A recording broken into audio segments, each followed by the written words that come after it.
Welcome to Off the Hook Sports for Thursday, October the 5th.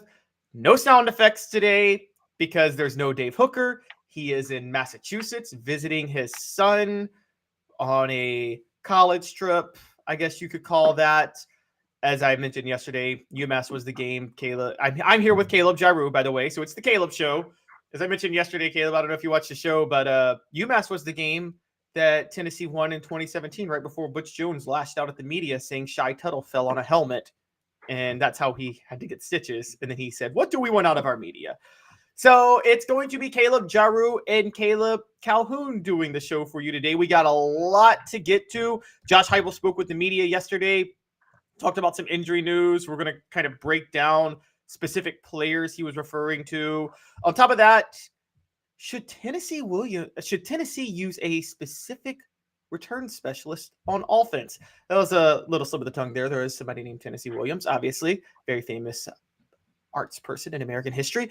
How big was the South Carolina win for recruiting purposes? The NCAA has updated some rules with the transfer portal, scholarship limit, and unofficial visit rules. We're going to get to that. And also Josh Heupel, a top 10 paid coach for the USA Today salary database, and week 6 college football picks and bets. So Caleb Jarreau, welcome to the show. How are you doing today? I'm doing good. I'm happy to be on the Caleb Show today. How are you? Pretty good. Yep, it is the Caleb Show. And I told the story yesterday, since Dave's last name is Hooker, the name Caleb is a biblical name. He was the leader of the 12 spies for Joshua, sent to spy on Jericho. And how did he get into Jericho? Well, he shacked up with a hooker named Rahab. So that's where the name Caleb comes from. So we were meant to work with hookers, Jarreau. And so isn't that, don't you love how I can draw those connections? Yes, I feel like every time I'm on here, I get a new connection. Well, let's go ahead and dive in. We're going to start the show with Josh Heupel speaking yesterday. He spoke to the media ahead of Tennessee's bye week. And what really stood out to me, and we're going to get to this, is he spoke about players who missed the South Carolina game who he expects back by Texas A&M. There were 3 specifically. They were all hurt for the game. Dante Thornton at wide receiver, Andre Carrick at offensive line, and Jeremiah Crawford at offensive line. All 3 missed the game. Heupel said he expects all of them back for Texas A&M. But, Jarreau, I want to ask you the question first. Who does Tennessee need back the most among those 3? I would have to say Dante Thornton, honestly, just after the Brew McCoy injury. I know he's been sort of a lackluster addition compared to the preseason hype he got, but you lose Brew McCoy and now you're down one receiver. If one more person gets banged up in that receiver room, you're relying on, Caleb Webb, Chaz Nimrod. You're going all the way down to, a Nate Leacock to keep the wide receiver room going. So I think even though he's been kind of not lived up to expectations, kind of had a rough start to the season, he's still a veteran guy who has a lot of boom potential and a lot of natural skills. So I would have to lean Dante Thornton just after the Brew McCoy injury, but you can make an argument, I feel like, for the offensive lineman too, because that unit's still struggling a little bit. Yeah, it's not Dante Thornton. And I would have said Dante Thornton too at the beginning of the year with the Brew McCoy injury. It's Jeremiah Crawford. I don't want to knock Dane Davis. I thought the right tackle position was fine last weekend against South Carolina. Texas A&M's front 4 is significantly better than South Carolina's front 4. And you need Jeremiah Crawford for that game. He actually, if you really watch him, he hasn't been a significant drop-off from Darnell Wright. Now, Darnell Wright's amazing, but Jeremiah Crawford has been very reliable at right tackle when he's in the game. Theoretically, you would say Andre Carrick or Dante Thornton because they both actually fill a void at left guard and wide receiver. But the problem is, I don't think Andre Carrick, I'm going to say it, Jarreau, I want to know what your thoughts are. I just don't think he can play at this level. I think he was overrated. Yeah, his build is kind of doesn't look right for an offensive lineman. He doesn't look like he's got the weight that you need to be able to throw around in the SEC. And another thing is, unlike a John Campbell who started at Miami, Andre Carrick struggled to get in the rotation at Texas and then came to Tennessee and was kind of inserted immediately. So you kind of saw it already that he wasn't the guy when he was a Longhorn compared to, another offensive lineman transfer, John Campbell, who started at Miami and transferred for the sole fact that he just wanted more attention. to help his draft stock. So now he's making a good contribution. Andre Carrick hasn't had that same transition, and I feel like he adds good depth just to have a veteran body who, whether he makes the block or not, I feel like he probably knows where to go at the right time. But yeah, I'd have to agree with you. I don't think he's necessarily ready at the SEC level. I think he has a year or two of eligibility, so he could obviously get there. But even at its barest, he's a veteran guy who can give you some depth on the line. Very true. Very true. And you would think that Dante Thornton would be that for receiver. The reason I wouldn't be as big on Dante Thornton is he just, again, I told Dave about this yesterday. Look, and you've covered some practices, so you might be able to provide more insight than I could on this, but I'm seeing the raw talent from Dante Thornton, but I'm seeing a complete lack of effort all around. I mean, I just got to say it. I've called it disgraceful. I've seen a guy who does not care to fight for any ball, any jump ball, any 50-50 ball. The only impressive play he's made all year was that catch against Florida where Joe Milton dropped the only dime Joe Milton's ever dropped in his life. And it was on a third down play, but I haven't seen Dante Thornton go up on any of those type of balls. And I think that at this point, I just don't think he cares. And I think he took his NIL money to come to Tennessee, and I think he says he doesn't really care about anything else. And I'm calling him out. I hope he hears this. I'm going to say it straight up. I don't think Dante Thornton cares, and so I don't think it's a big deal if he's back on the field. I think Chaz Nimrod, Caleb Webb. I know you talk about going deep, but all these guys were fringe 4-stars coming out of high school, depending on the recruiting service you go by. So with a year in the system, I feel like you can trust Nimrod, Caleb Webb, or even Nathan Leacock, who, by the way, if you remember, made a lot of headlines last year during the bowl practices as he was an early enrollee. So I just think you're likely to get one of those guys to be able to fill the void. And also, again, I think Dante Thornton being out there is just, I just think he's just an 11th guy and utterly useless because I don't think he's going to do what you need a wideout in this position to do. You know, I think Dante Thornton's probably been hindered by injury some. And you also have to remember, I mean, the offense has either been the wide receiver screens or over the top, but you haven't seen a lot of intermediate game. And I feel like we almost have to see the intermediate game for Dante Thornton to shine. I will say, though, with the absence of Brew McCoy, you probably won't get another wide receiver out of any of the names listed that can block like Brew McCoy did. You just don't have another receiver built that way. So even if you don't have a Dante Thornton going up for jump balls, like you say, I still think the blocking is going to be the biggest thing with Brew McCoy out. And your wide receiver game is going to struggle because with Brew McCoy on the outside, you're basically throwing to a running back. So you don't get that with Dante Thornton or really any of those wide receivers. But Dante Thornton-wise, I feel like it's almost he was hindered with injury a little bit in fall camp, kind of had a lingering injury. I wonder if he's struggling to get the system because it's not easy, definitely, to come from halfway across the country to learn the system. But then again, we'll have to see what happens. I don't know if they even want to move Dante Thornton to the outside to replace Brew McCoy, or if they just want to call up one of the young guys and kind of keep Dante Thornton exclusively in the slot. That's another question mark. Josh Heupel didn't really mention it that much. He said every wide receiver could play inside or outside. Well, obviously they can play inside or outside, but he didn't answer the question if Dante Thornton will play inside or outside. So that's still to be determined, and that's something we can probably find out here pretty soon. Yeah, it was actually really cagey the way he did it yesterday, which I didn't get. I mean, is the gamesmanship that much that you can't let us know if like Squirrel White's going to play on the outside or not when we know he's going to play in the slot? I mean, it's, he's probably the worst at gamesmanship that's unnecessary. This is a guy who wouldn't even tell us who the starting quarterback was going to be 2 years ago in his head of his first game against Bowling Green. Like, do you need that against Bowling Green? Yeah, I mean, I don't know what Dante Thornton can give you on the outside that he wouldn't give you in the slot anyway. Just be a taller guy on the outside. So, yeah, the gamesmanship was a little much, I thought. But still, I don't know if they want to try to test him at the outside. We haven't seen him at the outside that I can remember. And you have some younger guys like a Caleb Webb who have stepped up already. So do you want to go with the youth, or do you want to try to move Dante outside and just keep experimenting with him? I think, honestly, you probably just want to leave him in the slot because if, like we talked about, if he's struggling in the slot and he's kind of taking him a couple games to get it under his belt, I think the worst thing you could do is move his position and give him a whole nother set of problems and assignments on the field. So how does Tennessee's screen game work without Brew McCoy? Because you're right. The biggest thing that Tennessee was able to do was with Brew out there was to block. And Thornton can't replace that. Can they still run these same screens? Or Joe Milton's going to have to start completing more passes downfield, right? Yeah, I think you have to open. I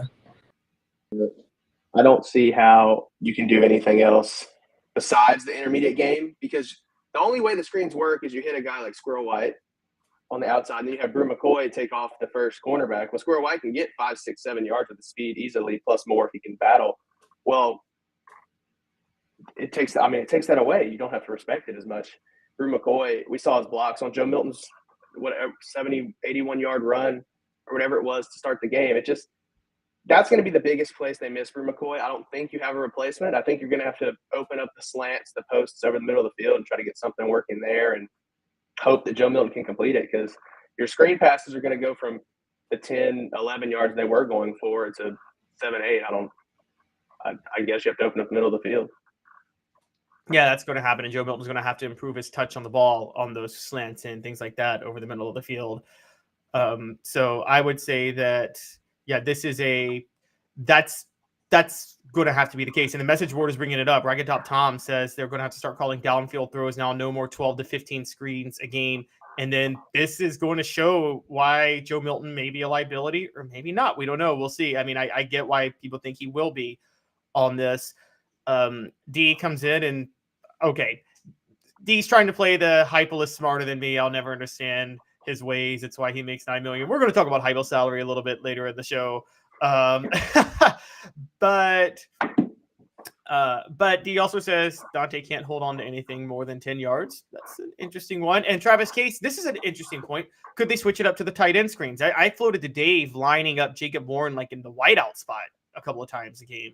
But I mean, the only problem is the minute you do that, that's when you probably know the screen is coming, isn't it? Yeah, you're going to have to, either with him or Castles, you're going to have to line him up in the wideout spot and show that you're not going to call a screen, which means you also have to have tight end routes from the wideout spot. So I'm not sure what they could do. They also don't have to throw it to the tight end. You can just throw it to the wide receiver and use the tight end as the lead blocker. Or maybe even, Warren and Castles both line up in the slot sometimes. Maybe have them in the slot and the wide receiver just run towards them after they catch the screen.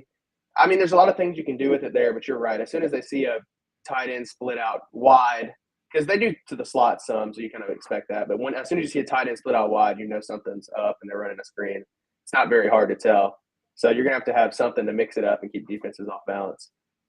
Exactly. And what will help, to be fair, on the offensive line spot, Jeremiah Crawford. This is why I'm going back to Jeremiah Crawford being the most important.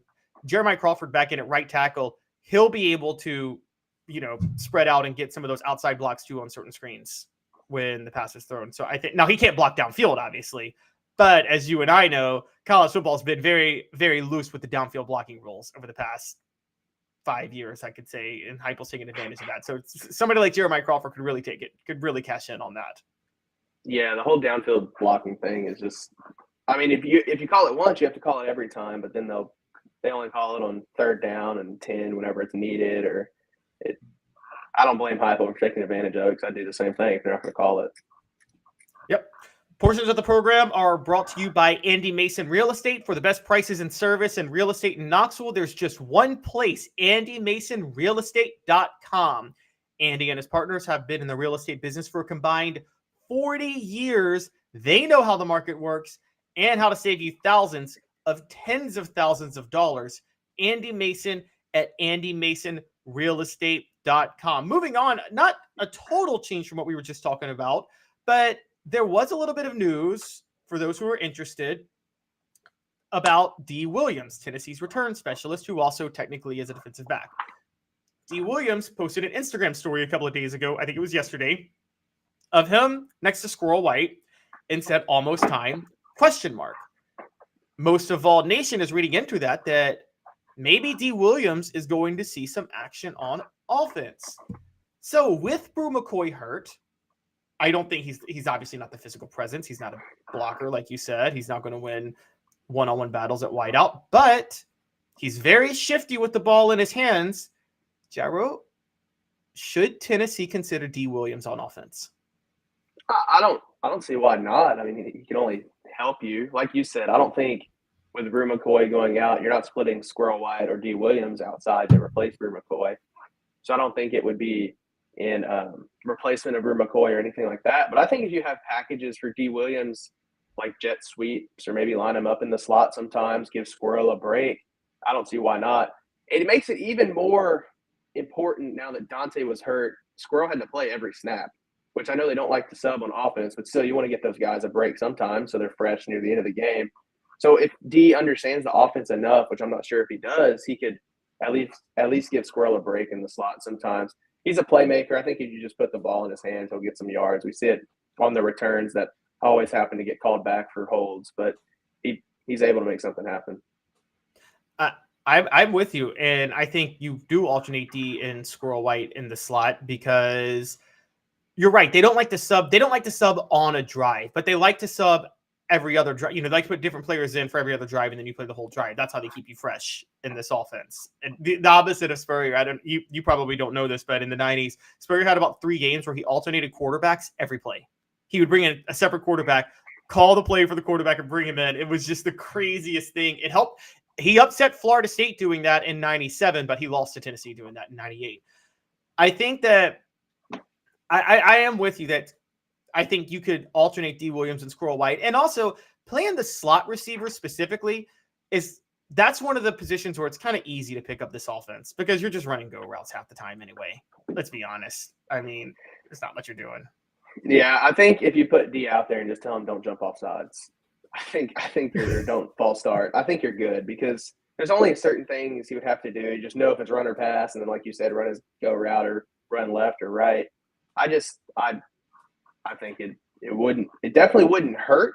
And if they don't have a backup slot receiver, which you assume they don't after Dante's injury, then I don't see why you don't put him out there and give Squirrel a break. Or if Squirrel gets shaken up, just have D as a backup plan.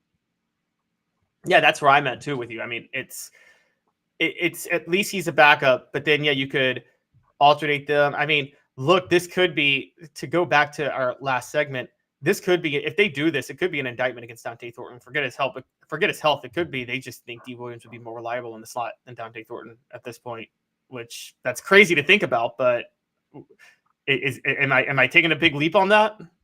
No, I think you'd be right. And I'm curious to see D. Williams catch the football because we haven't seen a lot of people or a lot of wide receivers in this offense be consistently catching the football. So I wonder if D can catch passes from Joe Milton consistently, and I wonder what that looks like. I'm curious if we're going to get – he's going to post a video, too, to go along with his Instagram story so we can see if he's sure-handed at the slot spot. Well, given Joe Milton's touch, I'm telling you, if you're not already a receiver, I don't think you can just plug a guy in to catch those 100-mile-an-hour fastballs over the middle.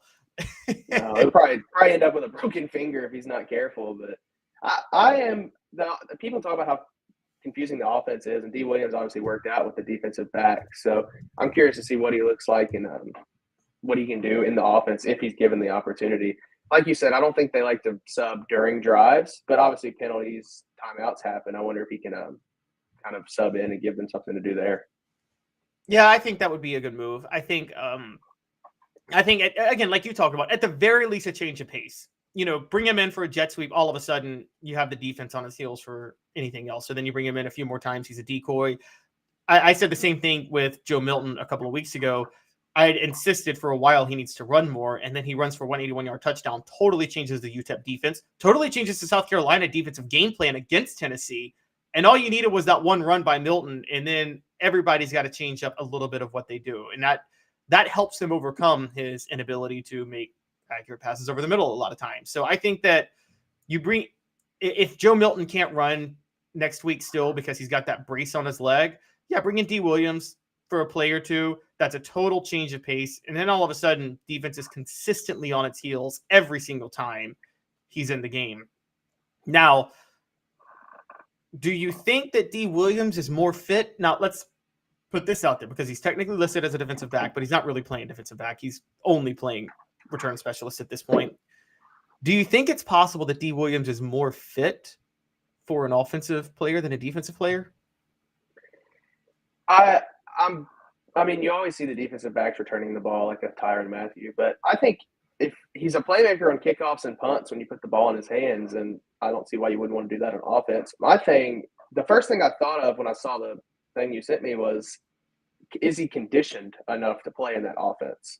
I guess because he's only returning kicks and punts. Is he conditioned enough to, run a go route, then go back to the line of scrimmage, then run another go route, and then do it for 7, 8 plays consistently would be my only question if you want to leave him in long.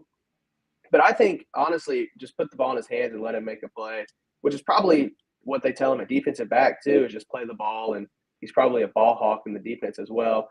We haven't seen him much at defensive back in any rotations at all this year, so I don't see why you don't just throw him at wide receiver, or even in the backfield, and just see what happens, kind of keep the defense on their heels. I don't know if you want to test that in high leverage situations, but if you're early in a game, maybe against Texas A&M, just throw them out there and see what happens. If it succeeds, then go for it. But if not, then get away from it. But just tell Joe Milton to throw the ball to the sky and tell D to catch it like a punt and see what happens. If Joe Milton throws it to the sky, it might actually hit the moon.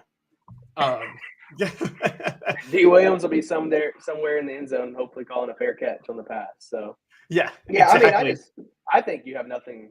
You don't lose anything if it doesn't work out. Then you just know you can't play offense. Yeah, I agree, and maybe even line him up at running back on a play just for the heck of it, just hand him the ball, because with just don't run it in between the tackles. Yeah, well, on the right side it's okay with Cooper Mays and Javonte Spraggins, but don't run the other it side might get him killed. Yeah, the other side will get destroyed. All due respect to Ollie Lane, who I think was playing his butt off on Saturday. I just think that he hadn't been Spencer Riley we had on Monday, and he basically pointed out that Ollie Lane had been taking snaps at center since the middle of fall camp because of the Cooper Mays injury, so he probably wasn't fully ready to play left guard. Andre Carrick was hurt and can't play left guard, so I'm sorry to say that out loud, but yeah, that was a very tough ask for Ollie Lane to go from the first 4 games at center to find out on Thursday that, hey, we need you at guard. And I think he did fine for what he was doing. I'm just saying, like, if those running backs can take a hit anywhere in between the tackles. My only thing with D. Williams would be if you throw him in between the tackles and he gets a big defensive lineman on him. There's no big defensive lineman tackling him on kickoffs. So that would be the only thing there. I think jet sweeps or get him on the outside of the tackles and let his speed go to work could be very successful. I still think, like I've said before, just test it and see what happens, because you're not losing anything if it doesn't work, because you still have a good punt returner. Right, exactly. And we got a question from Daniel. Any info on Cam Seldon's progress? I don't think there's an issue with Cam Seldon's health. I just think that, look, guys, there's a lot of running backs that make noise in the spring as a smokescreen. And I just think that Tennessee has 3 good running backs right now in Jalen Wright, Jabari Small, and Dylan Sampson, and you're not really going to see any other running backs this year. I mean, that's and you have to remember all 3 of those guys went through injury in the spring too. So somewhere along the way, Cam Seldon became, running back 1 or 2 in the spring, which I think going down the road, he'll be super good. I just don't think with Jalen Wright, Dylan Sampson, and Jabari Small, you don't need him right now, which is good. Let him develop, let him learn from those guys. Yep. Rocky Top Tom has the joke of the day, and Dave is going to kill me because I'm going to show this message when I talked about Joe Milton throwing it to the moon. And for those on our message board, Rocky Top Tom said that he'd missed the moon and hit a certain planet that is right before Neptune in our solar system. We'll just say that. One quick question on this. Here's a question of the year from Orange Blood. Why can't Joe take snaps under center?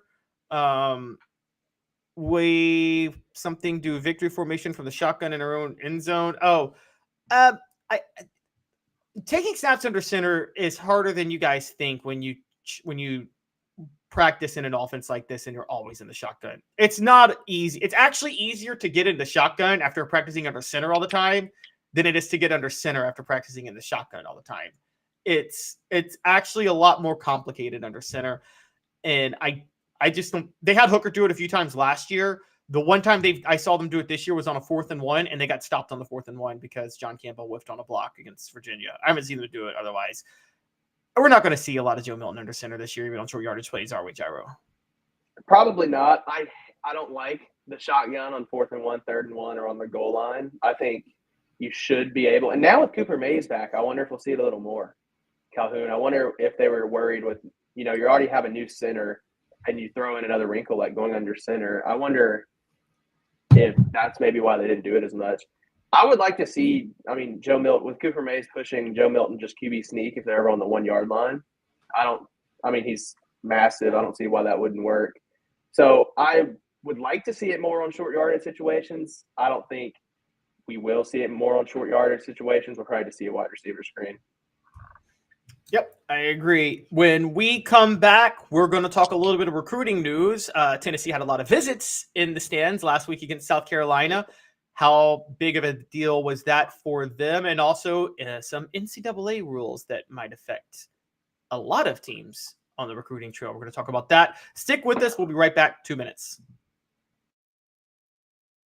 Got cataracts? We can fix that. Never miss another moment. With a little help from Doctors Campbell, Cunningham, Taylor, and Hahn at ccti's.com.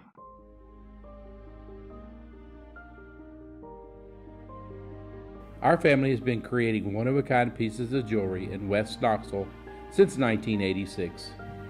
Each piece is a combination of unique processes that bring your idea to life. Every day in our shop, a truly special item with a story all its own is being manufactured in our facility, bringing the history and family sentiment into a whole new generation of life.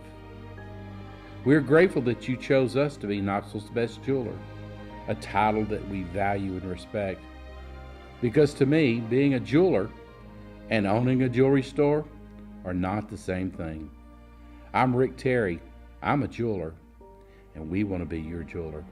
Kingston Pike and Campbell Station Road in the heart of Farragut, and downtown on Gay Street right next to the Tennessee Theater. Hi, Mike Davis here with City Heating and Air, reminding you to always dare to compare.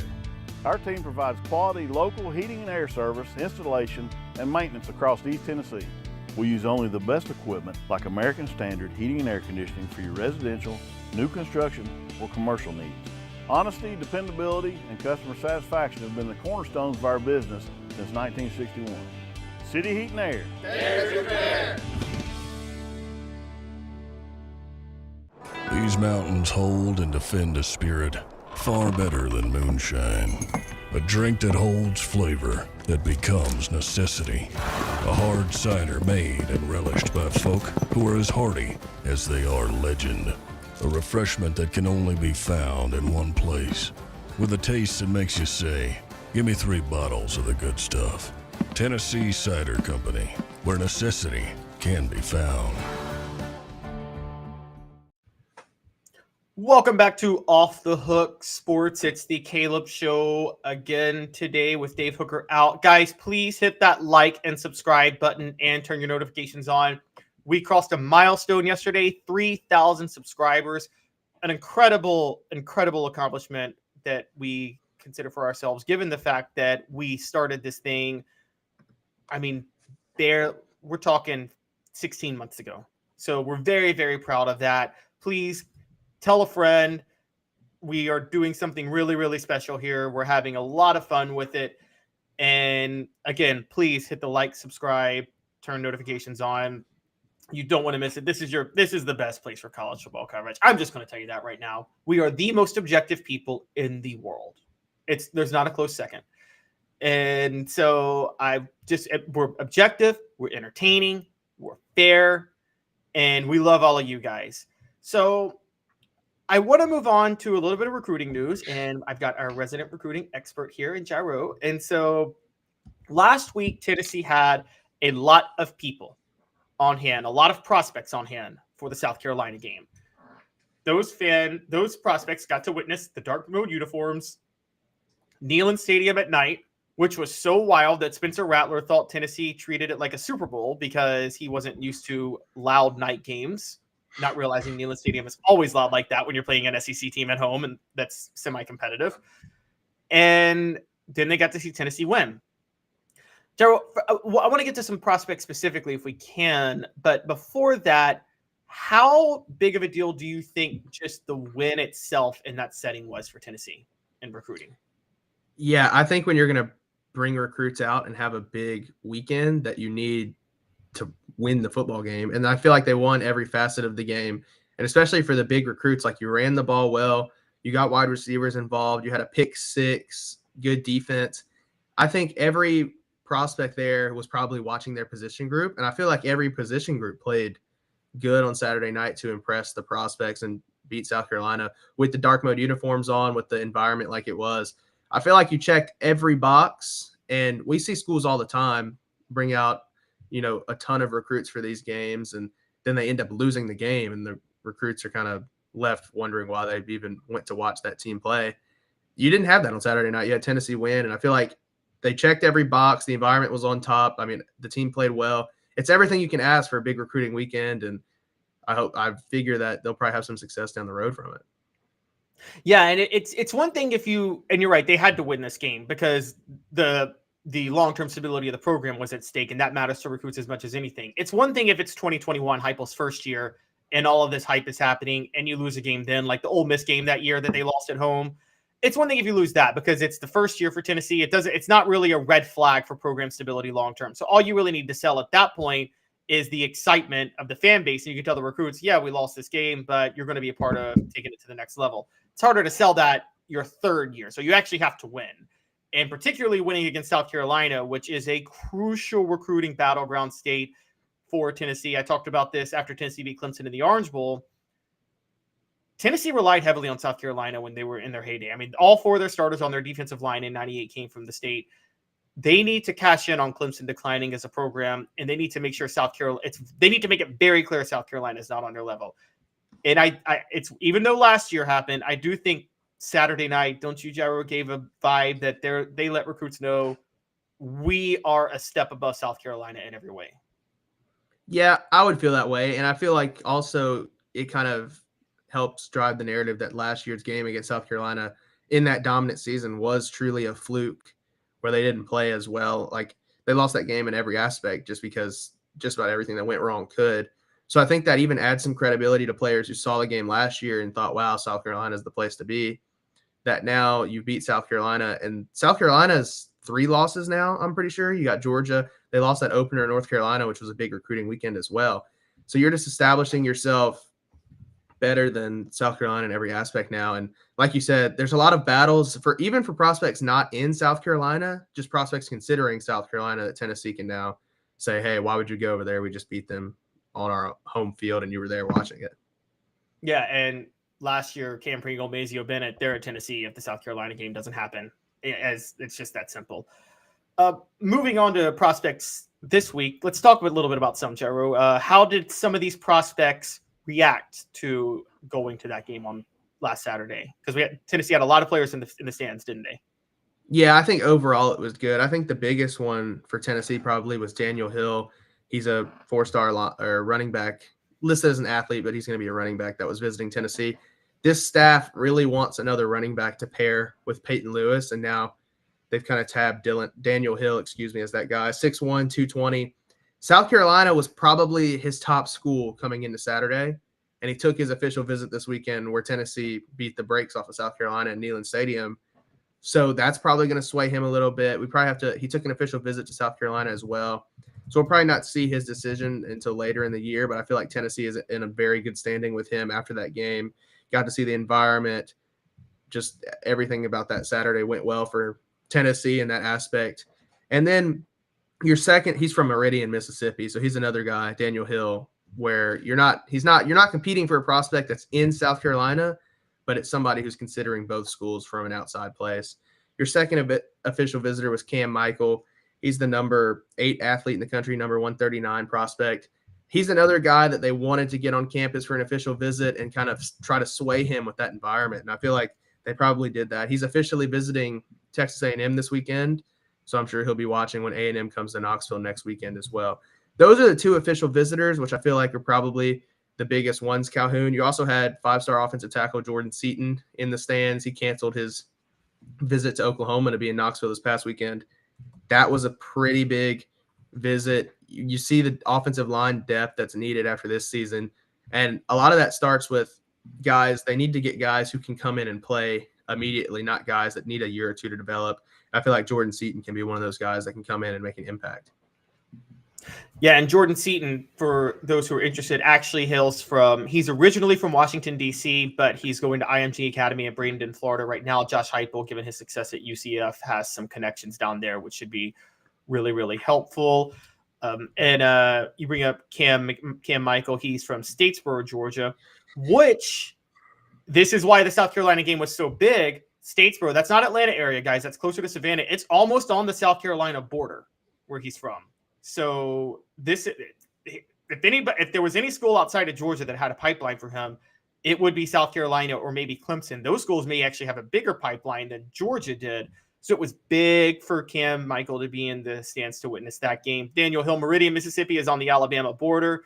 And so you could still see the Tide or Auburn come in and make a move. But South Carolina being his top school and Tennessee doing what they did on Saturday, that's a big deal. And I think what's really going to help, look, Williams-Brice Stadium is a good recruiting selling point for anybody who's been there. It gets loud. It's one of the louder stadiums. It's not the Swamp or Gainesville, or it's not the Swamp or Baton Rouge, but I would actually consider it on that level to a certain degree with Neyland and now Bryant Denny, given the fact that they've closed the bowl at Bryant Denny.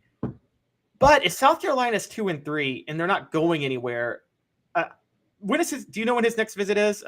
Daniel Hill's visit to South Carolina, Jarreau? I want to say I think he's done with visits, and if he does, it'll be an unofficial visit if he takes another one. So those are always super fluid, and he could probably decide Saturday morning he wants to go to the game and go.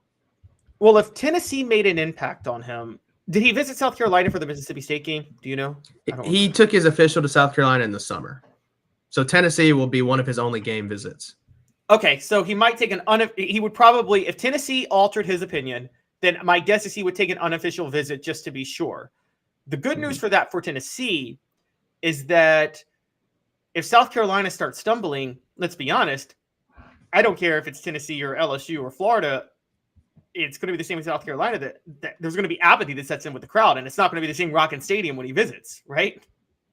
No, I would have to say the same thing. I mean, what do the fans really have to cheer for now that the season's basically over for South Carolina? All of their goals they were supposed to achieve, with Spencer Rattler coming back and a couple of the wide receivers coming back, they're supposed to be competing. Now they're just fighting to get in a bowl game, honestly, and they were supposed to be competing for the SEC East. So I'm with you. That stadium gets loud. You have sandstorm, you have all of that, but I don't think it'll be the same environment if he visits, later in the year, or even whoever they have this weekend, just to see it. I don't think, like you said, I don't think the crowd can get up for Missouri or whoever else they have left on the schedule when you know that your season's basically toast. Yeah, I agree. So I think I think Tennessee should want him to take another visit to Williams-Brice, honestly, for that reason. Yeah, I mean, honestly, it would help them. And Alabama's in there for Daniel Hill, which is another thing. But I feel like even if it comes down to, I feel like no matter what, that visit on Saturday probably ended South Carolina's chances, or at least diminished them greatly. So it might become a Tennessee-Alabama battle or somebody else, but I don't think South Carolina will be able to compete with Tennessee if those are his top two schools at the end of his recruitment. I'm going to tell you something that's hurting Alabama in recruiting when they bring kids for visits for home games. And it's actually starting to hurt Georgia, because what the players do is seeping to the fans.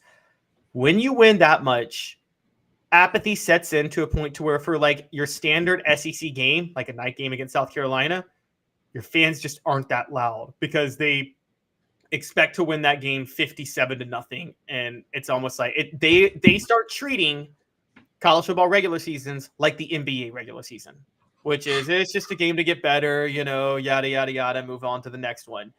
And that filters with the fans, and that actually, so they become a victim of their own success, which hurts them on the trail because the stadiums aren't as exciting when they're there. I'm just going to be honest. There was a period where Alabama got sick of winning, and you could tell their fans were sick of winning. Yeah. And you have that. And you also have like Nick Saban borderline retiring soon, and nobody knows when he is. So that always plays into recruits. I mean, that's a good counter recruiting point. Like if it's Alabama and another school, you could say, well, by the time you're a sophomore or junior, Nick Saban might not even be the coach over there anymore. Yet, despite all of that, they're still able to pull 5 stars and top 5 classes. So I guess we should take that all with a grain of salt, because he's still able to find success. Now, late in the class like this, I do think those little things could sway a kid like Daniel Hill's mind back and forth. Yeah, I agree. Because the ones that we're thinking about it rationally, which if you think rationally, you commit to Nick Saban because you look at your NFL potential, that those guys make those commitments in the summer, which, by the way, you're not going to commit to South Carolina in the summer for that, because there's no proof that Shane Beamer's doing that for you. There's no proof that he's getting you ready for the NFL. But yeah, I agree. And it's in these players at this caliber, once they start becoming fringe 5-stars, NIL is not going to sway them as much because they're looking at they're not dumb enough to sacrifice an NFL career for a few extra $1,000 at playing college ball. They're just not. Yeah, I think it was The Athletic who did a big research like database thing, and they found that 5-stars, whether you go to the worst SEC school or the best SEC school, still are drafted by the highest percentage. So that, I mean, you're right. They're looking at NFL. They're not worried about money, or you would think they're not worried about stuff like that. I'm sure winning championships and going to a winning team obviously plays a role, but also if you're playing on a winning team, then you're probably going to get drafted anyway. So it all kind of goes hand in hand. I agree with you. Yeah, where you get drafted is more important than your NIL, because where you get drafted is where it determines your guaranteed contracts in the NFL. And so that's the biggest focus for college athletes, is where they get drafted, particularly 5-stars who know they're going. Want to move on a little bit to some more somewhat recruiting news. There was the NCAA Division I Council met, I believe it was yesterday, and they changed a lot of rules. So there's 3 specific rules they changed. And I want to go through each of them, but then we'll first talk about which one is the most important. So the first rule they changed, they dropped the 25 player per year scholarship limit. So the NCAA's rule was you can never have more than 85 scholarship players at a time, and you can never sign more than 25 players per year. They got rid of the 25 players per year and just said 85. You just can never have more than 85, and it's your choice on how you want to go about that. The second change is the transfer portal window reduced to 45 total days per year for every sport. Now, it's different when those windows open. There's 15 days here, maybe 30 days here, 20, whatever. But it can't be more than 45 days per year. You have, if you're an athlete, 45 days to make a decision on the transfer portal window. And then the next one is they have banned photo shoots on unofficial visits. That Gucci Mane song photo shoot came into my mind from like 2009. But which one of these is the biggest deal, Jarreau? Well, I can tell you, in my opinion, the least is the transfer portal, for the simple fact that most of those kids know they're transferring but like the portal doesn't open and they're like, oh, I want to transfer now. Like, you're transferring way before. So I would say the portal is definitely the least. And then honestly, the scholarship, the 25 limit hasn't been enacted since COVID, I believe. I would probably say that's the biggest change, because if you have a 25-person signing limit, you don't get what Dion did at Colorado. So I think you expedite kind of reviving programs when you can sign more than 25 guys and kind of rebuild programs. And in all honesty, for a team like Tennessee or a lot of SEC teams, I don't think you're often approaching that 25 limit anyway. I think you're usually about 19, 20, 21 kids per class anyway. So I think that's probably the biggest overall, but I don't think that affects Tennessee as much. The unofficial photo shoots, I'm not sure what the point of changing that was. I don't know who was affected by getting photos taken on unofficial visits. I feel like that was partially like a motivator for kids to take unofficial visits. Yeah, I think that might be the big thing. They just don't want the unofficial visits. But like, I think kids take unofficial visits to help. One, Dave and I talked about this. You should be allowed to take as many visits as you want to try to determine. Now, that doesn't mean you have to be pampered by the school every time you go, but you should be allowed as many visits as you want to make your decision. They're taking these unofficial visits because they want to. I mean, they want to make sure they want to be sure about a decision they make. I mean, this is their future. Like we're sitting there criticizing kids when they're waffling about things. This is a big deal, and it's your future. I mean, for every Tennessee fan that might complain about that, guys, Peyton Manning didn't commit to Tennessee until January of '94, a month before National Signing Day was when he committed. And I think he visited during the '94 ice storm, like 2 weeks before. And so, he never even had been in Neyland Stadium for a football game, but he just had a connection and felt something right about the place. It's so a little bit of history lesson for you guys here. I'm with you. The scholarship limit's the biggest one, and it hasn't been around since 2019. And Dion definitely took the most advantage of it. There's going to start being a question of what it does is it resets the market for coaches. You're not getting 4 years to turn around a program anymore. You might get 2 with the scholarship limit, with no scholarship limit, because it's going to be like, oh, you can just bring in the talent you want. So quick history lesson. You might not know this, but Johnny Majors won his national title at Pitt because there were no scholarship limits. Now, Johnny Majors takes over Pitt in 1973. and has the largest signing class in history. I think he had close to like 45, 50 guys or something like that. Included in there was Tony Dorsett, and just signed every single elite player he possibly could. The next year, the NCAA put in the scholarship limits. Well, that whatever class at Pitt won the national title in 76. And Tennessee goes and hires him in 77. And the scholarship limits are in place, which obviously the scholarship limits require you to be a lot more meticulous with how you go about offering and things like that with your class. Well, because Johnny Majors had to be more meticulous, it actually hurt him a little bit. And he never did replicate the success he had at Tennessee that he had at Pitt. But he had the success at Pitt because he signed a gigantic class in 1973. And he was never able to do that again. And that created... So I actually think the scholarship limit is the Johnny Majors rule because of what he did at Pitt in 1973. And so it's kind of funny how that works out, because that class, him doing that, raised his profile enough for Tennessee to hire him back home in 1977 and totally altered the landscape of Tennessee football history. So just kind of an interesting tidbit about that. I bet you didn't know that, did you? I did not know that, but I do know that now that Deion did what he did at Colorado, you won't see coaches like Billy Napier have the leash that they're going to have in the future, because everybody's going to be compared to him. I feel like it's kind of changed the landscape, and now that there's really no signing limit, it's just, I mean, the floodgates are open for, if coaches don't win or in 1, 2, 3 years, just hire another guy and see if he can do it. Yeah, I agree. And also with Deion at Colorado, you're right. Billy Napier's leash is doubly short, because don't think for a second Florida's not going to try to open a checkbook for him now. And given the fact that he went into Florida State, that'd be the best coup they could ever pull off, just to get Deion as head coach. Yeah, and I mean, the loss at Kentucky and Billy Napier's comments to the media, it does not seem like things are going well in Gainesville anymore. Even after the win to Tennessee, like, I thought that would at least buy him another year, because you beat Tennessee at home, stadium was full, and then you just kind of go to Lexington and do the complete opposite. It's crazy what they have going on. Yeah, Florida's a better team at night. This is all about when teams practice. You know this. Tennessee practices. They practice at like 7, don't they? So I think they start meetings at 7 and then practice at 9. Yeah, so Tennessee's up early and practicing. And Florida, I think, does the late afternoon practices.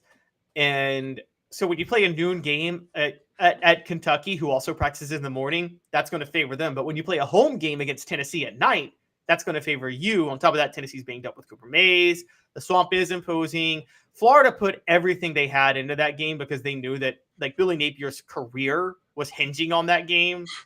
And so I think that they literally just utilized everything they had to make sure they won that game. And so I think now coaches just aren't. Look, who's the last successful coach that by his second year did not at least have 9 wins one season? Jimbo still has a job, doesn't he? Yes, did he have but 9 wins? Florida State, he did his second year. I mean, but at Texas A&M, I don't think that did up. he? That's a good question. His second year, but also his buyout is so much that you have to give him more than 2 years. Right. That's a very good point. And you give him the benefit of the doubt because you're in the SEC West and all of that. But I mean, Billy Napier should be able to sneak out 8-9 wins with his schedule. That's true. Jimbo did win a national title, though, I think, which bought him a lot of leeway at A&M. And he went 9-4 his first year.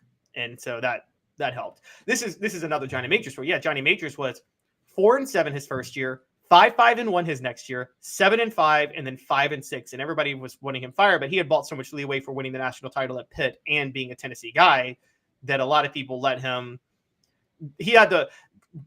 Tennessee fans don't like to hear this, but Johnny Majors had the longest leash of any head coach in history, and nobody would get the leash he got today because he didn't have a top 25 finish until his 9th year on the job at Tennessee. So yeah, Jimbo, you're right. Jimbo's just kind of muddying along, but look, Texas A&M did not hire him to muddy along and have the SEC West to be the excuse. They hired him to be Nick Saban at Texas A&M. And now Texas is entering the SEC, so Jimbo no longer can just get kids because he's in the SEC. Because before, like for the longest time, you just go to like a Texas high school and say, hey, 4-star prospect, we're in the SEC, Texas is not, you should come here. Now Texas is in the SEC, Texas is having success, And A&M is just kind of, like you said, mudding along. I mean, obviously Connor Wegman got hurt, now you have Max Johnson, but what was Wegman doing before that was going to like stroke confidence in A&M? Yeah, not much. As a matter of fact, I'm questioning Jimbo Fisher's and Bobby Petrino's acumen because I watched Max Johnson against Arkansas and he was better than Connor Wegman. I'm just going to be honest. But also, when you watch Max Johnson's film at LSU, it was very, very, very, very, very up and down. Like he'd have a super good game, and the next game would be like 3 picks and a fumble. And so I wonder if they also saw that too. I just don't think they had a choice, really. And I mean, you had to go in the portal and get Max Johnson. The A&M situation is wild because they're always at the top of recruiting boards, and you have the talent. And then also, speaking of Bobby Petrino, just that hire in general kind of raises questions about Jimbo Fisher. So, yeah, they did not hire him to do what he's doing, but I also don't know if they can afford to fire him yet. Yeah, it's true. And also they have the NIL budget that should allow them to get, and maybe this new scholarship rule will actually help them. They could just sign a bunch of guys in one class with a bunch of NIL money. The one thing I would say, I mean, I've had a joke. A&M is the Mets of college football because you're talking about a program that has all the resources to have had multiple national titles and be as storied as the top 10. And I don't think they have one national title. And so it's kind of hilarious to look at. Like they are the most underachieving program in the history of programs in college football, or maybe even any sport, because there's no reason for them to not have been a blue blood for a long time. Yeah, I'm kind of with you. Why doesn't A&M just sign 30, 35 kids and then see who sticks? Because if you sign that many, somebody's got to be good. I mean, you're signing blue chip prospects every year, and it's not turning into wins. And I mean, obviously you don't expect them to beat Alabama every year, but once every 4 years, maybe you beat Alabama. LSU should be a game they consistently win. It's just schools like that. And then they always have a dud. Like whenever, for what Jimbo Fisher is being paid, I would expect, or it would be expected, I would say, for A&M to be favored in Neyland Stadium with the roster he has and what he's getting paid. But I would highly doubt that A&M is going to be favored when they come to Neyland Stadium. Oh yeah, we talked about this last night before Alabama this week. The early line is A&M by 7, or I'm sorry, Tennessee by 7, which is I think a really high line in favor of Tennessee. Yeah, but I think it's probably accurate with the way where A&M's at right now. Now, for what Jimbo's getting paid and the talent they have on that roster just by straight recruiting rankings, it shouldn't be that way. But that's the way it is, and I think that's why, I mean, Jimbo's struggling over there. Yeah, it is. It is. And some are just overachieving, or some players are just underachieving. Now, Walter Nolan has finally, it seems like, reached his potential, and I think Tennessee is going to – I think that was an NIL move for him to go to A&M, honestly. But so I'm not going to say – I also think he was from Texas, too, wasn't he? I'm pretty sure he moved from Texas to here. Okay, that could make sense because he spent a lot of time in Memphis, Chattanooga, and Knoxville. So it was – Yeah, I don't – but, yeah, I agree with you. And he was the one that was trying to, like, draw up transfer rumors, too. So – even though he's reached his peak, it's not really like the program is, he wasn't a quiet guy, put his head down and worked. He was posting on Instagram about thinking about transferring and stuff like that. So even though he is reaching his potential, you still just it doesn't feel like the program is where it should be with them. Yeah, it doesn't feel like players care about being there. You're right. That seems the culture. But Jimbo Fisher did say, they're not going to sign the 35 to 40 guys because I don't know if you know this, Jimbo Fisher, when Texas A&M was losing last year, he said this is good for us on the recruiting trail because we can get guys who want to play immediately now. And I'm like, wow, smart. The more you know. Lose games on purpose. Reverse psychology. Load up 5 stars and then lose to get more 5 stars and then try to win. I mean, it doesn't make much sense. But I agree with you. It just doesn't feel like they're where they're supposed to be. And when I think of Texas A&M and you think of like the big alumni base and like Aggies and the band and the midnight yell and all that stuff, the number one thing is like they're proud of Texas A&M no matter what, like no matter how crazy it looks on the outside. And then your players aren't even like proud of Texas A&M. It's just not, it's an indictment on your program, really. It is. It's a culture thing. And by the way, there was a culture problem at Florida State before Jimbo Fisher left. So this is 2 places he's been where there's been a culture problem. So psychologically that's an issue. Jarreau, thanks for hanging with us. I know you got to go before the end of the show. I really appreciate it. You were amazing today, and thanks for all you do for us. Yep, the Caleb and Caleb show is now just the Caleb show. It is. It's now just the Caleb show. I appreciate it, Caleb. I'll see you later. Thanks. Have a good one, Jarreau. When we come back, we're going to do some predictions, and I've got some coverage to do about Josh Heupel's salary, believe it or not. So we're going to talk about that, and we're going to have a little bit of fun. Had a bad week on predictions, but I'm going to come back this week. So stick with us. 2 minutes. Be right back. Sun, sand, and salt water, the beach is a very relaxing place. Unless you wear contacts. Ow! Open your eyes to the best the beach has to offer with LASIK vision correction from Campbell Cunningham Laser Center. Ah. Sports Treasures in North Knoxville is one of the South's largest sports cards and memorabilia dealers, featuring over 10 million sports cards from vintage to modern. Sports Treasures carries a full line of hobby boxes, singles, autographed memorabilia, Tennessee Vol collectibles, fan cave decorations, and so much more. See a museum full of collectibles at Sports Treasures, 4819 North Broadway in Fountain City, and Sports Treasures on Facebook. Sports Treasures, where the real sports fan goes to shop. Have you seen the latest TriStar Hats Co. product? TriStar Hats Co.? What's that? You know, those really cool hats, shirts, tumblers, and even license plates with 3 stars like the official Tennessee flag and stripes like the American flag. Pretty patriotic if you ask me. Ah, gotcha. Seen those. Those are cool. Where can I get them? Simple. TriStarHatsCo.com. And if you order now, there's 10% on any order $50 or more. Plus, use the promo code HOOKED. With the promo code HOOKED, you get 10% off. That's hooked. And don't forget free shipping with any order over $50. Stock up at TriStarHatsCo.com. That's TriStarHatsCo.com. There are plenty of wannabes out there, so make sure you go to TriStarHatsCo.com for the best quality and customer service. Will do, and I'll be sure to use the promo code HOOKED. That's hooked when I do to save an additional 10% off. TriStarHatsCo.com. TriStar Hats Co. is a trademark of TriStar Hats Co. LLC. Any use without express written consent is prohibited. Welcome back. Before we get to some money talk, for a couple of things, I just got to say I like this comment. I like this comment by Elias Gray. If Jimbo signs too many guys, the boosters might spend too much on NIL and won't be able to pay his buyout. That's a good point. Never thought about that. Maybe Jimbo Fisher is running out of NIL money to spend on recruits because those boosters are thinking, yeah, we'd rather spend that money to pay out your contract because this is annoying what you're doing. Actually, a great thought. Best take of the day so far. Not that you guys don't all have great takes, but that is the lead take as of right now for the day. And that list is fluid and can change if somebody else comes with something better.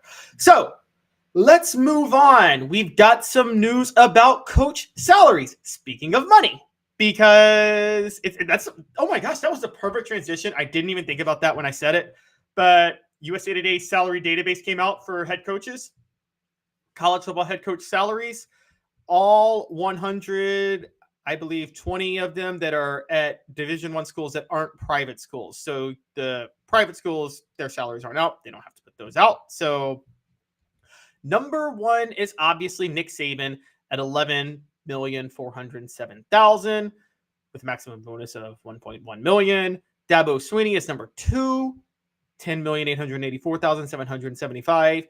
Kirby Smart's number three, $10,705,600. All of those make sense. All three have won multiple national titles. They're the only three that have won multiple national titles in college football. Ryan Day's number four at $10,271,250, the most underachieving coach given his salary and what he walked into. Mel Tucker is at number five with $10,015,350. Obviously, Mel Tucker has recently been fired for cause. I believe Michigan State is trying to avoid paying that buyout. I don't know if they will, though, so we're going to have to see how that goes. Brian Kelly is number six at $9,975,000. As of right now, that is overpaid, and I was somebody who believed in Brian Kelly, but he's let me down so far, so that is overpaid. Number seven, we just talked about him, Jimbo Fisher at $9,150,000. Just so you guys know, Jimbo Fisher's buyout is $77 million.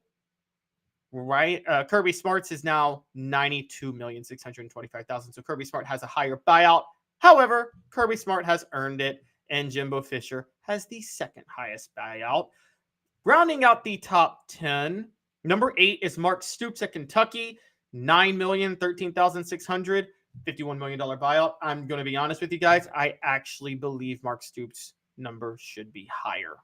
I think Mark Stoops does at Kentucky is one of the most impossible things possible. And then at number 9, tied for number 9 on salary, to be fair, are Josh Heupel and Lane Kiffin, both at $9 million.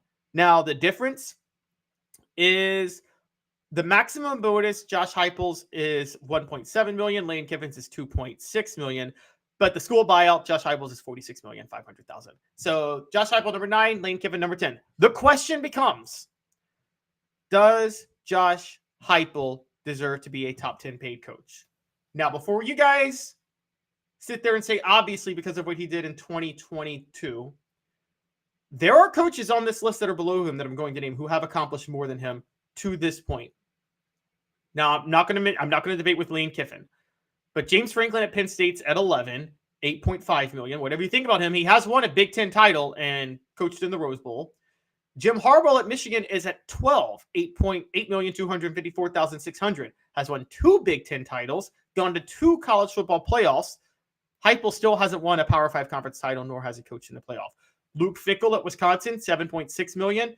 Luke Fickell has won a Group of 5 conference championship. Actually, the same one that Josh Heupel won, the American. They both have won the American. However, Luke Fickell got Cincinnati into the playoff. Josh Heupel didn't, although to be fair, they both had undefeated regular seasons.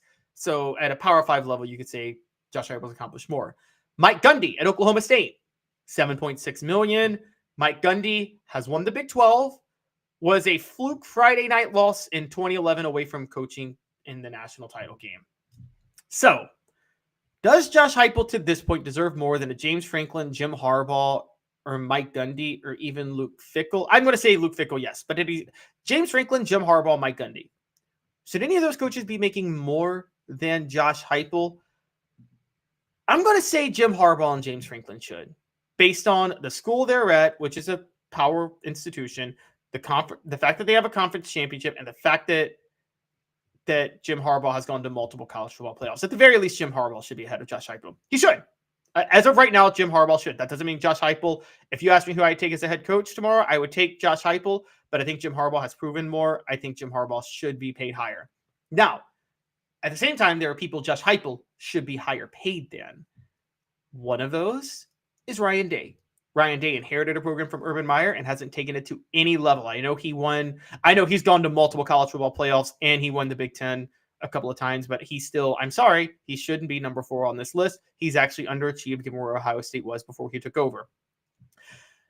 Brian Kelly, if you're paying him based on what he did at Notre Dame, I kind of understand it. And so because of that, that's where Brian Kelly and Jimbo Fisher are a little bit hazy because you're paying them based on what they did at previous schools. That's how you lured them to your schools in the first place.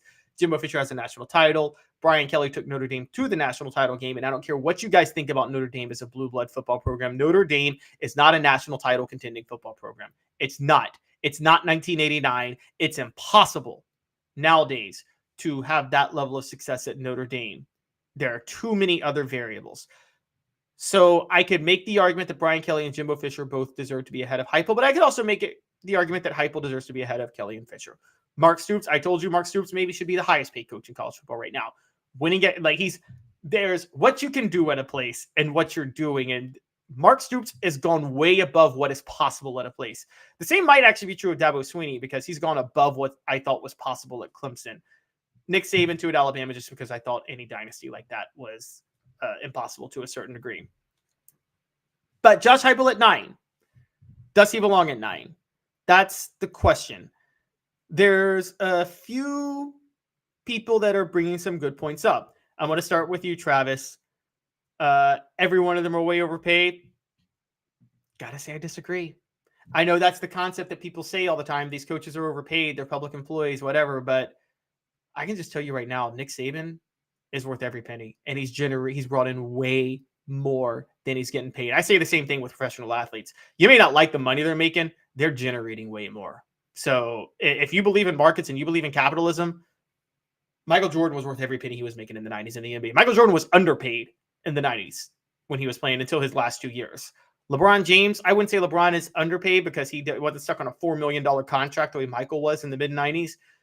but he's worth every penny he's getting. He's absolutely worth every penny he's getting and what he does for the NBA. So I say the same with these coaches. Now, some of them are overpaid because they're not delivering. You could say that with Jimbo Fisher, but that doesn't mean just on a general sense they're overpaid.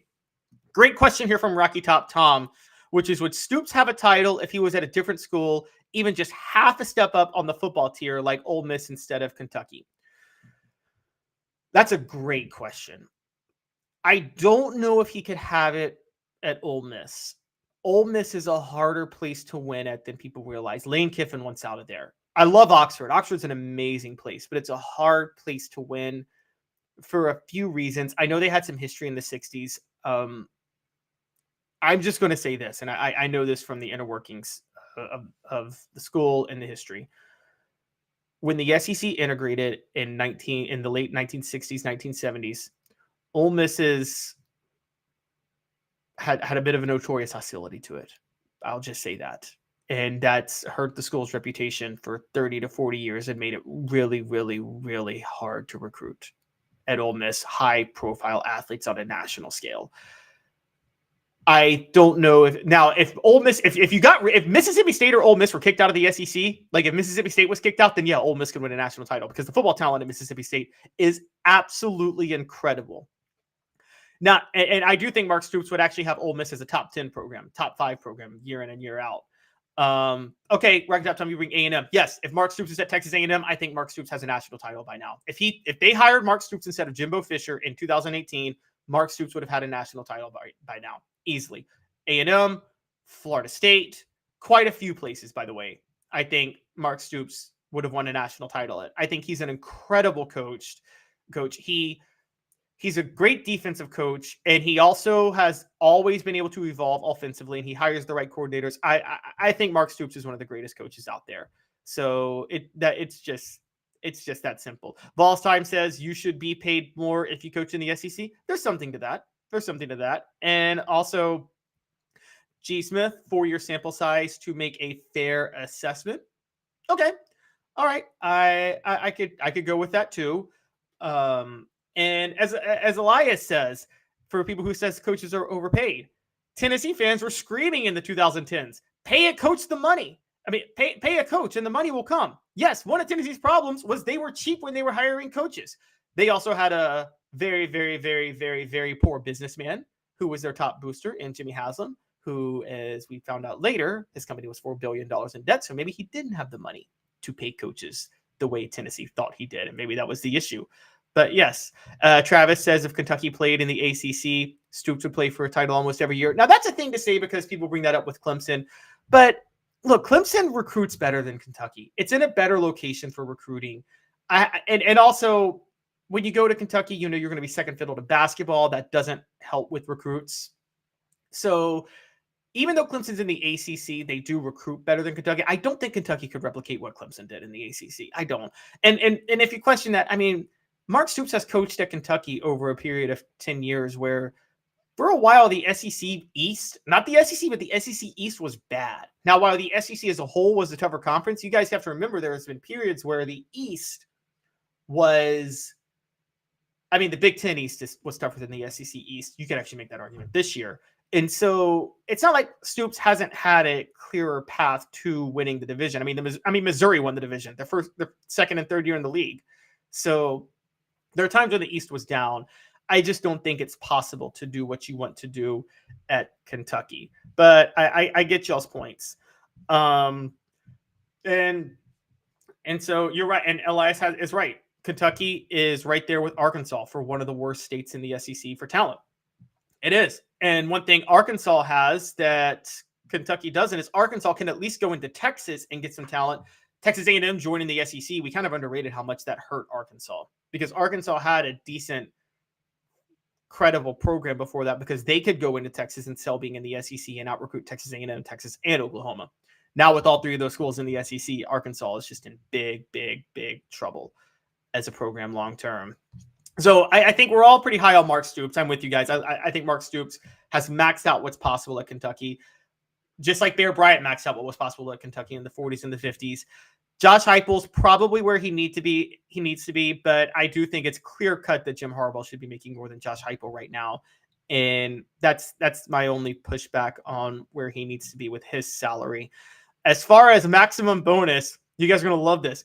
Kenny Dillingham at Arizona State has a $5 million maximum bonus. Hugh Freeze at Auburn has $3.3 million. Jim Harbaugh, to be fair, does have $3.275. Mark Stoops has $3 million. Lane Kiffin, $2.5 million. Kirk Ferentz, Deion Sanders, Matt Campbell, Zach Arnett, Jeff Brom. Now, maximum bonuses, guys, part of that is what we're talking about. Can you hit your maximum bonus at the school you're at? And that's not always possible. So that's where we're at with that. Kind of an interesting look overall with coaches' salaries. I think that some of them do amazing jobs. Now, where does this go? Here comes a question. Where does this go with the 12-team college football playoff, particularly with maximum bonuses? So let's take a Mark Stoops at Kentucky because we're asking about him.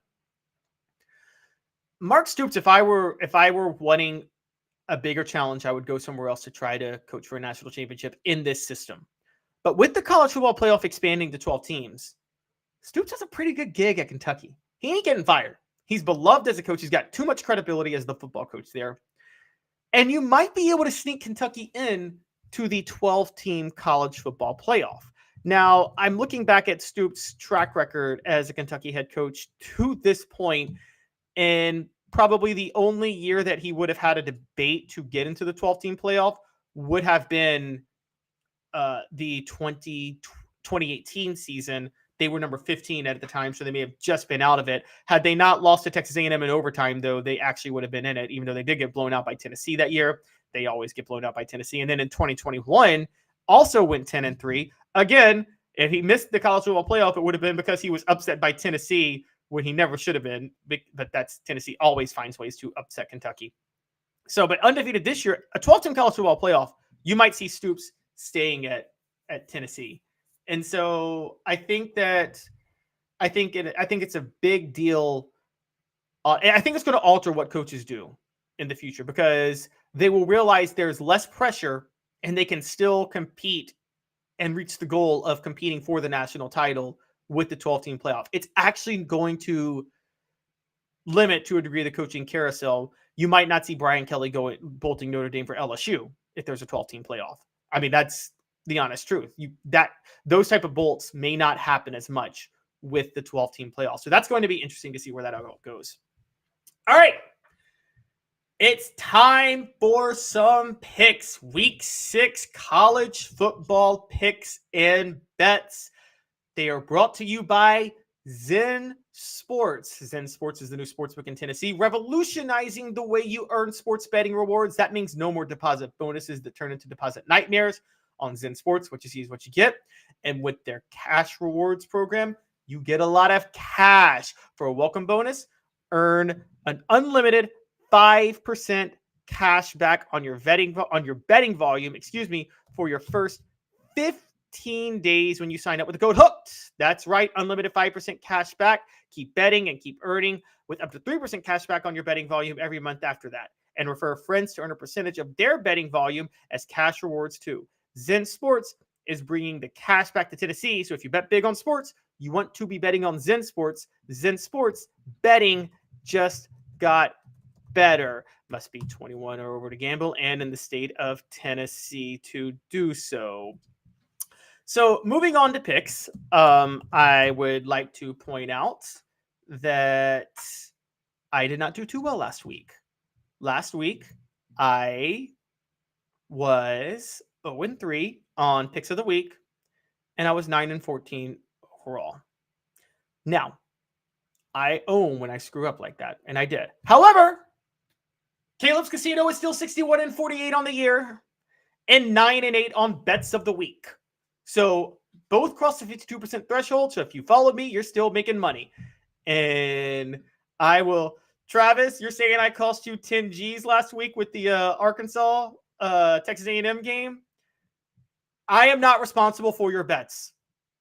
I am responsible if you win. I'm not responsible if you lose. That's how this works. That's the rules. Okay. If you win, I'm responsible. But if you lose, I am not responsible. I did think Arkansas would give A&M a game. I did not see what Max Johnson was doing. I did not see that coming. Nobody could have seen that coming. I take no responsibility for that because I'm never responsible if I lose. That's just how this works. Okay. So let's get to going with our bets for this week. So now we're going to do as we always do.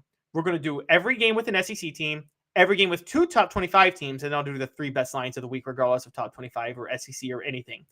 I'm adding this week, though, if there's a game featuring 2 undefeated teams, it's October. Some undefeated teams are still not in the top 25. But if there's a game featuring 2 undefeated teams, I'm not going to care if it's in the top 25 anymore. I'm going to pick it because it's kind of a big game. And that's where we start. We've got Maryland, who is the first team out of the top 25 of both polls, but is 5-0. They're visiting Ohio State this weekend.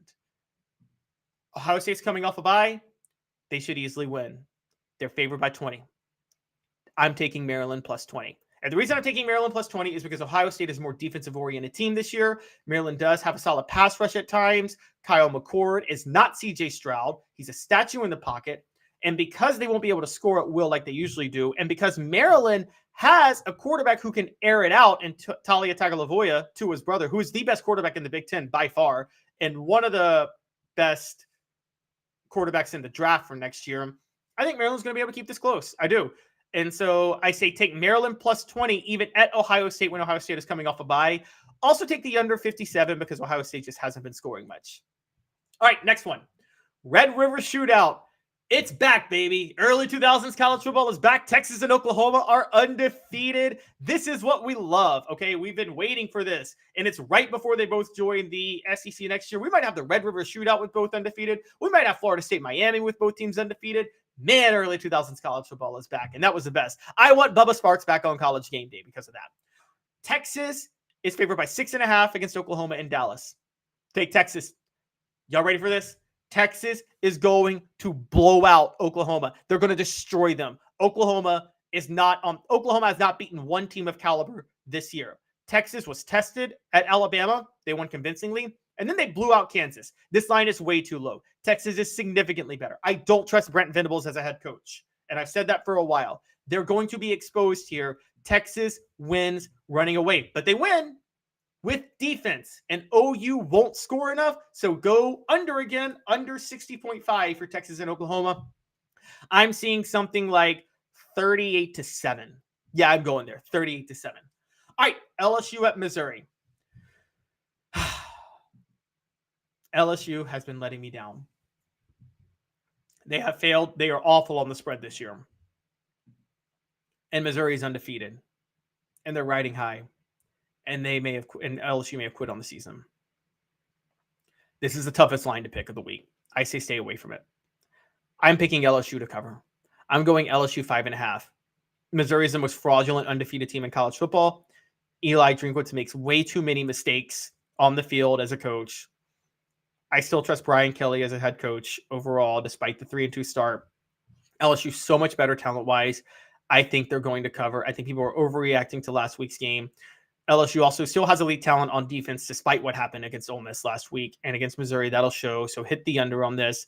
I think LSU wins something like, because the under is 64.5. It's not going to hit that much. I think the score will be something like 34-27. LSU wins. I think they cover and take the under. That's my big one. The game is being played at Missouri, but I'm still taking LSU. Next, Mississippi State versus Western Michigan. Mississippi State had a 2-0 start, but they have lost 3 straight. I would still take Mississippi State in this game. I think Mississippi State covers the 20.5-point spread. Western Michigan is a bad football team. They have finally decided to let Will Rogers loose. That'll be enough for them to blow out Western Michigan at home to cover the spread. I think that they'll hit a ton of big plays in the passing game. Don't read into what happened last week against Alabama. That's Alabama, and Alabama started to get on a roll. And speaking of Alabama and starting to get on a roll, Alabama, Texas A&M, the best game of the SEC this weekend. Alabama may be going to Texas A&M. They're covering that 1.5-point spread. Got no faith in Jimbo Fisher. Alabama has figured out how to use Jalen Milroe. They're going to be a run-oriented team that uses Jalen Milroe's legs and then rely on defense to win, and that's going to be enough for them. I still question Texas A&M's defense at the same time. So even though it's at Texas A&M, Alabama's going to cover. Now, Texas A&M will score a little bit because I actually am a believer in Max Johnson after what I saw last week. So I do say take the over 46.5. I say something, again, like 31-24 Alabama. So Alabama's going to cover. I'm pretty big on that and take the over. Florida Vanderbilt. All right.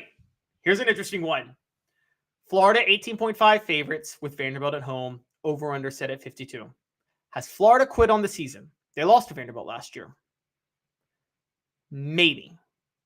However, there's still a lot to play for, and I still think they're thinking long-term under Billy Napier for the future. So I still think they're going to go all out in this game, and Vanderbilt is not last year's Vanderbilt team, and even if they were, they don't start to gel till November. It's October. So I think Florida covers the spread, 18.5 over Vanderbilt.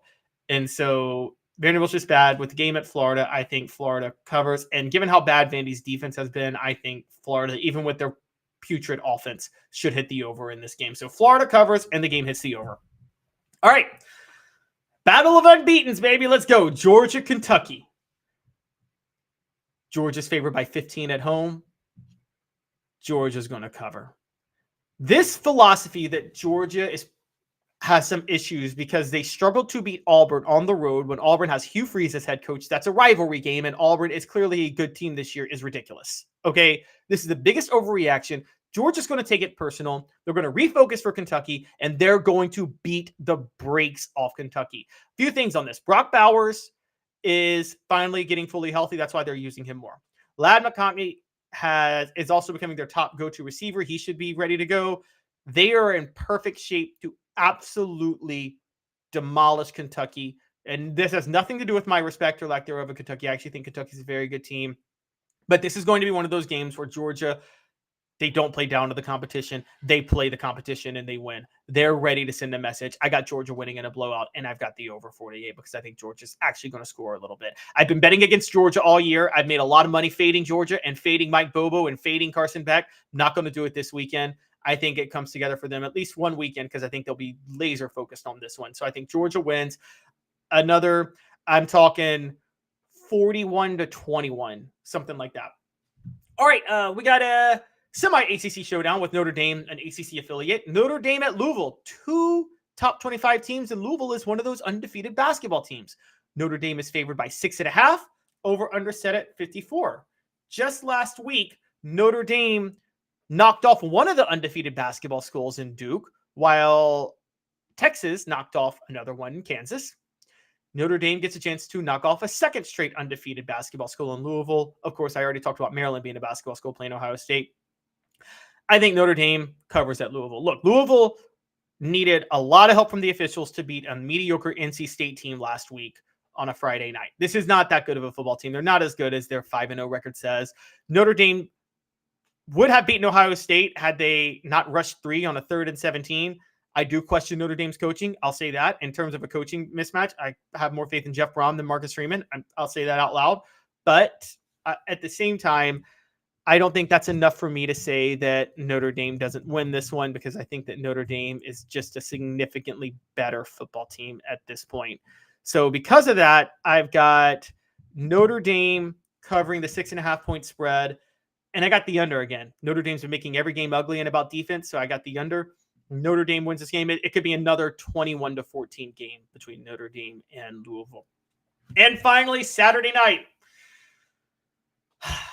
Every fiber of my body suggests that I should pick Arkansas to cover the 11.5-point spread because that's the rules of SEC football. When one team is riding high like Ole Miss and another team is riding low like Arkansas, they just somehow rise up out of nowhere and pull the upset.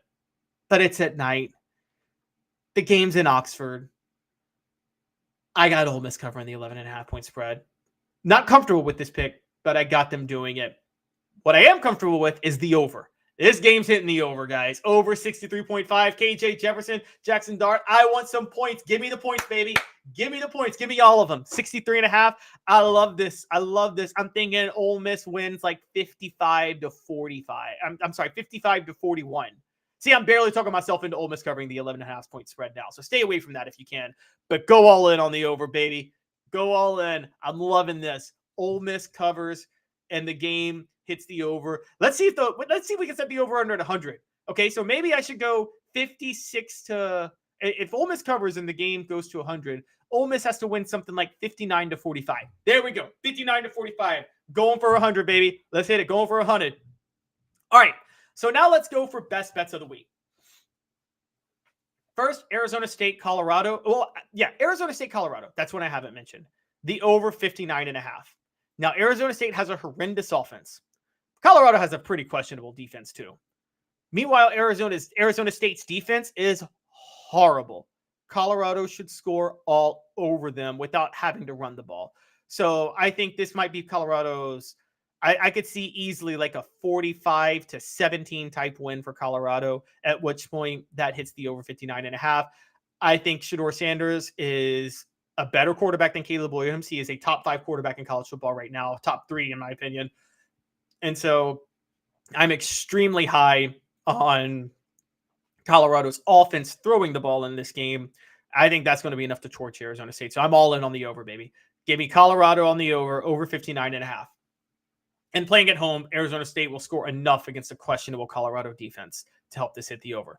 Now, games I already picked, but they're my bets of the week. Texas and Oklahoma. Texas 6.5. Texas is covering. I gave you my reasons why earlier. Texas wins in a blowout. Now, here's the big one. Mississippi State, Western Michigan. I told you Mississippi State was going to cover. Also, I want you to go over the 56.5 in this game. Way over. Way over. Mississippi State's clicking on offense, Alabama notwithstanding, and Alabama should always be notwithstanding. Western Michigan gave up 41 points to Iowa. Let me say that again. Western Michigan gave up 41 points to Iowa, one of the worst offensive teams you will ever watch. What do you think Mississippi State's going to be able to do to them with Will Rogers? I think Mississippi State might hit this over 56.5 by themselves. This is a guarantee to hit. I'm talking 59-20 Mississippi State. Easily goes over the 56.5. Go all in with this one. This is my best pick of the week. I am sure of this. Mississippi State, Western Michigan, game hits the over. That is points, and points galore. That's my big one of the week. Mississippi State, Western Michigan, the over 56.5.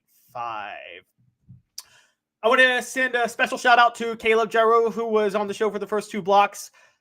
I want to say to Dave, we miss you, Dave Hooker. We really miss you. I hope you're having fun at UMass. I want to thank you guys all for tuning in and helping me out. Again, when I'm solo, I can't do the show without you guys on the message board. I need y'all as much as anybody, and you guys were super helpful in this game on this day. So I really appreciate it. I will be back tomorrow. We'll have Josh Ward at the top of the hour tomorrow. Should have Fred White. Still should do the Football Friday with Fred at 10:25. So we still got a lot of fun happening tomorrow. I hope you guys all tune back in. We can have a lot of fun together. Thank you guys all tuning in with Off the Hook Sports. This has been Caleb Calhoun. You guys all have a great rest of your Thursday and enjoy the October weather. Have a good one, everybody.